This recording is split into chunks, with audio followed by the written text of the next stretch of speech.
Mic check 1 2. It's the Y2K collector, and this week I think I'm going to be diving more into the Dreamcast. I'm realizing how important this console is not only to my collection, but it's also a cornerstone console for many collectors. And there's a few reasons why. The first of which is because if you grew up in the 90s and you were around when the internet first became widespread amongst most households, you'll remember how fascinating it was to see the first console with internet capabilities. Now, granted, the Dreamcast was using dial-up. It wasn't this amazing blazing DSL, not DSL, because DSL is slow at this point, but it's not the amazing speeds we see today. But the Dreamcast was the first system with online gaming capability. Now, unfortunately, it isn't the best example, but it is the first example, which made it a console way ahead of its time. Because you got to remember, this is a system that was released in the 90s, and I think a lot of people forget that. The Dreamcast was released in the 90s when the internet, for a lot of people, was still relatively new.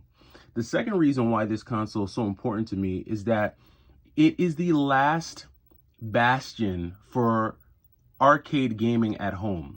Sega was the flagship brand for arcade gaming in your household. Now, I grew up in a time and in an era where people still actually went to arcade stores and played games in the arcade. A lot of the fighting games that we grew up with, like Marvel vs. Capcom, Tekken, King of Fighters, Samurai Showdown, these were all games that you used to flock to your local arcade store to be able to play people in and to be able to verse people in. Today, fighting games aren't the same. A lot of times, most fighting games on more modern consoles have online capabilities, so you're usually trying to link up with your friend online to be able to have some online battles. But Sega represents a time for me where in-person, live, face-to-face, one-on-one arcade battles were still very much a thing. And the Dreamcast was one of the last consoles that actually brought that fighting style, that gameplay style, right at home so that you could enjoy it in a couch co-op setting.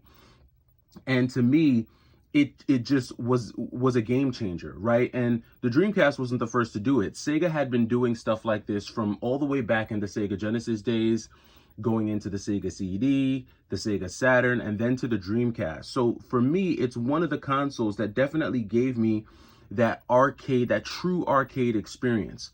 And then the last reason for me why it's still a cornerstone and why it still very much matters in 2024 is because the Dreamcast set a new standard for 3D gaming. We saw 3D games before the Dreamcast, right? We saw the Nintendo 64, we saw the Sony PlayStation. But a lot of the graphics that we saw with those consoles were very muddy, you could see the polygons. A lot of the backgrounds on those systems were fixed, right? There wasn't a lot of movement. There wasn't a lot of motion. The Dreamcast was the first time that we saw very clean, clear 3D graphics, and it was beautiful. And granted, the counterparts of its day, being the Sony PlayStation 2, and some of the other consoles that were out there, they were good, but they just were not up to par with the Dreamcast. Like, I would compare Dreamcast graphics to GameCube graphics, which GameCube had great graphics. And maybe even the Xbox, right? I would almost compare it to the Xbox graphics. That's how good the 3D graphics were on the Dreamcast. And then on top of that, it incorporated something really cool, which is the VMU. This is a visual memory unit. Now, we're used to seeing memory cards and things like that, but the VMU was a game changer because it allowed you to take the game with you in your pocket. So if you were playing games like Marvel vs. Capcom, you were able to kind of trade characters, right? Like if you had a friend who also had Marvel vs. Capcom and they were able to unlock a character in the game, you could bring your VMU with you to school, connect them, and be able to trade characters so that when you got back home, you were now able to use Magneto or, any one of the unlockable characters. There's so many in Marvel vs. Capcom 2 that I can't think of them all right now. Magneto was the first that came to mind. So, or Charlie, right? I remember Charlie was a big one that everyone wanted to unlock, or Felicia. There was a number of them. So those are the things that made the Dreamcast amazing back in the day. But what makes the Dreamcast so important today is that it's home to some of the best arcade style video games that have never moved off to another platform. The Dreamcast still has many exclusives up to this day that we have never seen on another platform. We've never gotten in another remake or remaster. And I'm going to share 9 of those with you here so that you can see what I'm talking about. The first one that we have is Dynamite Cop, right? So Dynamite Cop was an amazing game, amazing arcade game, which in my opinion is kind of like the spiritual successor to the Die Hard arcade games. If you've ever played Die Hard arcade on the Sega Saturn, I think the Japanese version is Dynamite Deca. This was like the first 3D, not the first, but this was one of the most prominent back in its day, arcade style 3D beat 'em ups where you could use the different weapons. You, like if you fought some of the enemies during the levels and they drop bombs or they drop rocket launchers, you could pick those back up and use them to attack enemies. It's a very cool graphic style. So Dynamite Cop is just a better looking version of the Die Hard arcade series. In my opinion, it plays very much like it. Beautiful game. So super underrated on the Dreamcast, and we haven't seen this anywhere else. So this is definitely one that you'll want to experience, and you can only experience it on the Dreamcast. Another great arcade arena style battle game is Spawn in the Demon's Hand. So we've seen a lot of Spawn games across a number of platforms, but never one in this arena style battler. This takes 3D Spawn battling to another level with amazing weapons, with really cool characters, all the characters from the Spawn comic book series. This is just a great one for you to experience, and if you've never tried this out, again, only on the Dreamcast can you experience Spawn in this fashion. Also, some amazing shooters were exclusive on the Dreamcast. We had amazing shooters like Mars Matrix. A lot of people think about shoot 'em ups like Ikaruga. A lot of people think about amazing shoot 'em ups like Radiant Silvergun, but Mars Matrix gives both of those games a strong run for their money. There was a time where I could not put this game down and I just kept on playing it. It's a bullet hell style shoot 'em up with some amazing mechanics, and this is one that you'll definitely want to experience, but you'll need that Dreamcast to check this one out. So definitely an important one in the console's library. Here's another amazing arena style beat 'em up, and you'll see this, right, where there's like these arena style versus beat 'em up games with really cool fighting elements. The Dreamcast has a handful of these types of games. I think the more prominent ones were probably like the Power Stone series. Those are probably the ones that are most prominent on the Dreamcast. And a lot of people compare like the Power Stone series to Super Smash Bros. But Dreamcast had a lot of other like arena style battle games, including Spawn in the Demon's Hand, and then another really cool one, Heavy Metal Geomatrix, which was another arena style battler. This is one that has some cool characters, amazing weapons, cool moves that you can learn, and this is one that you'll definitely want to get the Dreamcast for. It's exclusive to the cast. They've never switched it to another system. This is one you'll want to check out. The Power Stone series is available on another platform. If you never got to experience it on the Dreamcast, they did make it available on the PSP, but the best way to experience the Power Stone series is definitely going to be on the Sega Dreamcast for sure. Another arena, this isn't an arena style battler, but this is kind of like a twin stick shooter without the twin sticks. And this is just another example of the Dreamcast being ahead of its time. Although the Dreamcast only had one analog stick, they did come up with an amazing twin stick style shooter in Cannon Spike. The really cool thing about this game is that it's kind of like an adventure. It's like a shoot 'em up, right? This is kind of like a run-and gun style shoot 'em up game that allows you to use some really cool Capcom characters as your characters. So you could play as Charlie, who you see there on the cover, but you could also play as Mega Man. So, I mean, as you can see there, right? So a top-down style multi-directional shooter.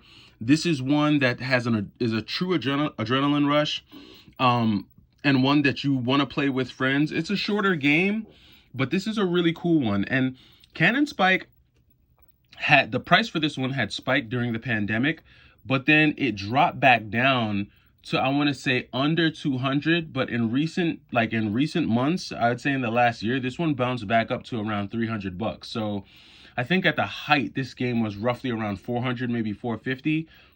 Now it's back in the 300 zone because this is one that is locked to the Dreamcast. We haven't seen this one re-released. Maybe we will one day, but this is a great one to experience. Ah, a classic. Now, this is a true arcade classic. And if you grew up going to the arcades, then you definitely saw this game more than once, more than twice. Project Justice was the successor to an amazing game that I grew up playing, and I think I have it right here. I'll show it to you. So Rival Schools. If you remember Rival Schools and you grew up in the arcade playing Rival Schools, Project Justice was the part 2 to Rival Schools. A much better, a much cleaner, a way better looking version of the Rival Schools games. I mean, look at those graphics right there. I mean, top tier graphics. That's the Dreamcast. These are 90s 3D graphics. Look at that. Sick. And we all loved Rival Schools, but the graphics in Rival Schools were pretty muddy. I mean, I played Rival Schools recently, and if you look at the graphics, yeah, look how muddy those graphics were. And to be honest with you, for PlayStation 1 rather, still not bad, but you can see like the pixelation, you can see the polygons there. But here, they just took it to they took it to another level with Project Justice, and this is one that you'll definitely want to experience if you were a fan of the arcade style fighting games. Tag team on this one as well. You could tag out. This is kind of like this to me is a much better style gameplay. Like this mirrors Tekken in a way, like Tekken Tag, but just much better. Okay, so then you have Sword of the Berserk. So the Dreamcast, while yes, they did have a lot of like action-based fighters and arena-style fighting games, they did have some really cool adventure games, and Sword of the Berserk is an amazing hack and slasher. We never saw a sequel of this game until the PlayStation 4 with Sword of the Berserk. I forgot what the PS4 version is, but they did release a sequel to this on the PS4, but you can only play the original on the Sega Dreamcast. A great broadsword hack and slasher for you. Amazing story. Then we have down there one that you're probably looking at, and you remember me talking about this not too long ago, but Elemental Gimmick Gear. An extremely unique RPG, a beautiful RPG, locked to the Dreamcast. A lot of the games that I showed you so far, they did have arcade versions, but Egg is a game that never had an arcade version to it.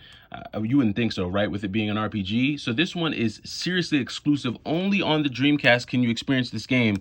This is one of the most beautiful, hand-drawn art style RPG games.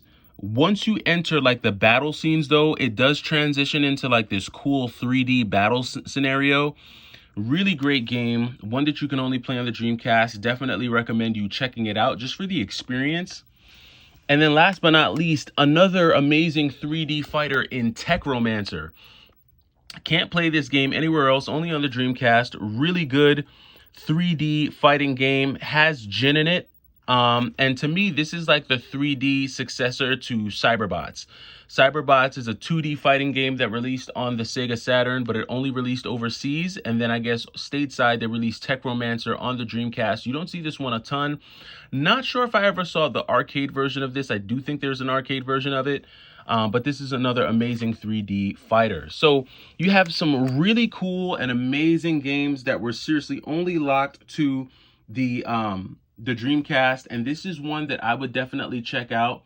To me, in my opinion, I think that this is one that you'll definitely want to check out for yourself. And my recommendations are, if you don't have a Dreamcast, pick one up. Let me know what you think. It's the Y2K Collector. Take it easy.